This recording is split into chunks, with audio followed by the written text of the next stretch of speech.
किरदार, सरमायादार और फौजी डिक्टेटर, तीनों की नफ्सियात एक है और तीनों की नफ्सियात जमहूरियत की नफी है। तीनों की नफ्सियात जमहूरियत की नफी पर कायम है। जागीरदार उसका ब्रॉटअप ऐसे माहौल में हुआ है, उसकी नफ्सियात ने नश्व नुमा ऐसे माहौल में पाई है कि उसने जिस बेटी को पसंद किया उसको उठा लिया। उसे कौम की बेटी की इज्जत, अपनी बेटी की इज्जत दिखाई नहीं देती। जिसने सर उठाया उसी की चोरी करवा दी, उसी को अगवा करवा दिया, कत्ल करवा दिया। वो जागीरदार जिसकी नफ्सियात इस माहौल में बनी है, जब वो पूरे मुल्क का इख्तिदार लेता है तो वो पूरे मुल्क को अपनी जागीर के तौर पे चलाना चाहता है। सरमायादार उसकी नफ्सियात ये है, वो पूरे मुल्क को अपनी इंडस्ट्री के तौर पर और फाउंड्री के तौर पे चलाना चाहता है, पूरे मुल्क को इंडस्ट्री बनाना चाहता है। इसलिए कि सरमायादार ने पूरी जिंदगी एक ही सबक सीखा है, एक ही सबक सीखा है कि दुनिया का कोई काम पैसे के बगैर नहीं होता और कोई काम ऐसा नहीं जो पैसा लगाएं तो हो न सके। एक ही उसूल है उसका,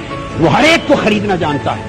एक चपरासी से लेकर बिजली के लाइनमैन तक, एक आईटीओ से लेकर इनकम टैक्स के कमिश्नर तक, उसने हर एक को पैसे से खरीदना सीखा है। जब वो मुल्क के इख्तिदार पे आता है, वो सारे इदारे पैसे से खरीदना चाहता है। उससे पूरे के पूरे मुल्क का सिस्टम तबाह बर्बाद होता है। उसके ज़हन में भी जमहूरियत की नफी है।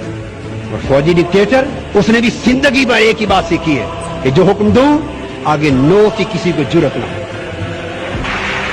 जब वो इख्तिदार पर आता है तो वो पूरे मुल्क को बटालियन की तरह चलाना चाहता है। 48 साल में मुल्क की ज़मान इख्तिदार बदल बदल के इन 3 तबकात में रही।